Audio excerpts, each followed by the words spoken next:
Try to help people YouTube চ্যানেলে আপনাদের সকলকে স্বাগতম। আজকের ভিডিওর মূল আলোচনার বিষয় হলো 2026 সালের নতুন আবেদনকারীদের আবেদনের বর্তমান অবস্থা এবং বারবার আবেদন করার পরও এখনও লক্ষ্মীর ভাণ্ডার কেন পাওয়া যাচ্ছে না। দেখা যাক আজকের ভিডিওতে।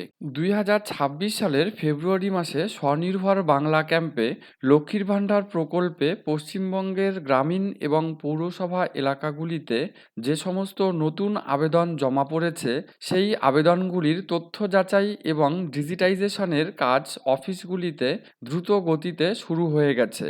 যাদের আবেদন ইতিমধ্যে ডিজিটাইজেশন হয়ে গেছে তাদের মোবাইলেও কিন্তু অ্যাপ্লিকেশন আইডি দিয়ে প্রথম এসএমএস চলে এসেছে। তবে এই ডিজিটাইজেশন হওয়ার পরেও কিছু কিছু আবেদনকারীর অ্যাপ্লিকেশন আইডি দিয়ে প্রথম এসএমএসটি নাও আসতে পারে। অনেক সময় ভুল মোবাইল নম্বর দেওয়ার কারণে অথবা একই মোবাইল নম্বর একাধিক আবেদনকারীকে ব্যবহার করার জন্য অথবা পোর্টালে কিছু সমস্যার কারণেও এই প্রথম এসএমএসটি সময় মতো মোবাইলে আসে না। যাদের এই প্রথম এসএমএস এখনও আসেনি তারা একবার অতি অবশ্যই লক্ষ্মীর ভাণ্ডার পোর্টালে গিয়ে আধার নম্বর দিয়ে আবেদনের স্ট্যাটাস চেক করে নেবেন।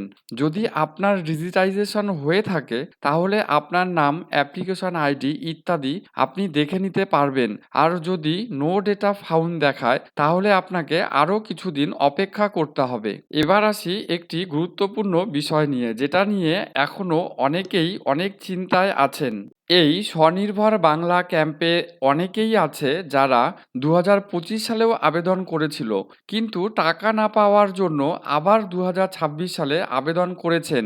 এই ধরনের আবেদনগুলি যদি 2025 সালে কোনো ভুলের কারণে আটকে থাকে তাহলে কিন্তু 2026 সালের আবেদনটিও বাতিল হয়ে যাবে, কারণ একই আধারে দুটি আবেদন কোনোভাবেই ডিজিটাইজেশন করা যাবে না। এক্ষেত্রেও আপনাদেরকে লক্ষ্মীর ভাণ্ডার পোর্টালে গিয়ে আধার নম্বর দিয়ে ভ্যালিডেশন স্ট্যাটাস চেক করে নিতে হবে। যদি কোনো এরর থাকে, যেমন account validation error, name validation error ইত্যাদি, তাহলে আপনাকে অতি অবশ্যই গ্রামীণ এলাকার ক্ষেত্রে বিডিও অফিস এবং পৌরসভা এলাকার ক্ষেত্রে পৌরসভা অফিসের সাথে দ্রুত যোগাযোগ করতে হবে। এবার মনে করুন 2025 সালে আপনি আবেদন করেছেন কিন্তু এখনও পর্যন্ত আপনার আবেদনের স্ট্যাটাস চেক করলে পার্শিয়াল এন্ট্রি পর্যন্তই দেখাচ্ছে। আবেদন জমা করার সময় কোনো তথ্য ভুল দেওয়ার কারণে অথবা পরিষ্কার জেরক্স কপি না দেওয়ার কারণে পুরো ডিজিটাইজেশন করা সম্ভব হয়নি। এক্ষেত্রেও আপনাকে ব্লক অথবা পৌরসভা অফিসের সাথে যোগাযোগ করতে হবে। সাথে করে অতি অবশ্যই কয়েকটি ডকুমেন্টের অরিজিনাল কপি নিয়ে যেতে হবে, যেমন আধার কার্ড, আপনার নামের যে কয়েকটি ব্যাংক অ্যাকাউন্ট থাকবে সব কয়েকটি অ্যাকাউন্ট এবং তপশিলি জাতি এবং তপশিলি উপজাতিদের ক্ষেত্রে কাস্ট সার্টিফিকেট। এই ডকুমেন্টগুলি অতি অবশ্যই সাথে করে নিয়ে যেতে হবে। যে দুটি মূল কারণে সবচেয়ে বেশি এরর হয় সেটি হলো ব্যাংকের অ্যাকাউন্টের নামের সাথে অ্যাপ্লিকেশন ফর্মে দেওয়া নামের মিল না থাকা। এটি হলেই নেম ভ্যালিডেশন এরর হয়ে থাকে। তাই ফর্ম ফিল আপ করার সময় অতি অবশ্যই ব্যাংকের অ্যাকাউন্টে যে নাম থাকবে সেটি হুবহু ফর্মে লিখতে হবে।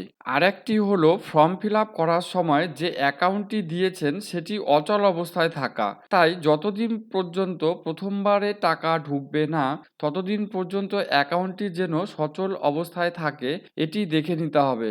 যে কোনো ধরনের এররের ক্ষেত্রে আপনাকে অতি অবশ্যই গ্রামীণ এলাকার ক্ষেত্রে ব্লক অফিসে এবং পৌরসভা অফিসের ক্ষেত্রে পৌরসভা অফিসের সাথেই যোগাযোগ করতে হবে। ঘরে বসে মোবাইলের মাধ্যমে আধার নম্বর দিয়ে কিভাবে স্ট্যাটাস চেক করবেন সেটি নিয়ে আগের ভিডিওতে আলোচনা করা হয়েছে, প্রয়োজনে দেখে নিতে পারেন। 2026 সালের এই আবেদনগুলির ডিজিটাইজেশনের পর কবে ভেরিফিকেশনের কাজ শুরু হবে, কবে অ্যাপ্রুভ করার কাজ শুরু হবে এবং কবে থেকে টাকা পাওয়া শুরু হতে পারে, এই সমস্ত তথ্য জানতে পরবর্তী ভিডিওগুলি দেখার জন্য চ্যানেলটিকে অবশ্যই সাবস্ক্রাইব করে রাখুন।